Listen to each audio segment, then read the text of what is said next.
বৃষ্টির মতোই খামখেয়ালি ডেঙ্গি ক্রমেই সে হয়ে উঠছে মারাত্মক। মঙ্গলবার রাতে ডেঙ্গি আক্রান্ত হয়ে পার্ক সার্কাসের বাসিন্দা 6 মাসের এক শিশুকন্যার মৃত্যু হয়েছে। এর আগে সোমবার নিউটাউনে মারা যান এক গৃহবধূ। পশ্চিম মেদিনীপুরের বেলদায় ডেঙ্গির বলি হন এক কলেজ ছাত্র।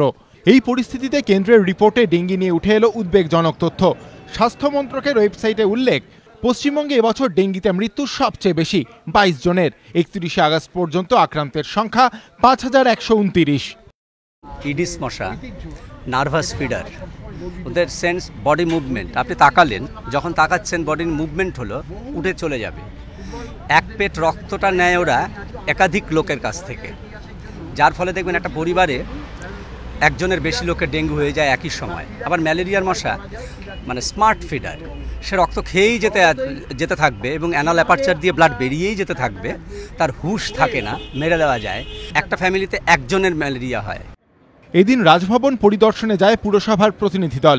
স্বাস্থ্য দপ্তরের মেয়র পরিষদ জানিয়েছেন, রাজভবনের বাঁশঝাড়ে ডেঙ্গির মশার লার্ভা পাওয়া গিয়েছে।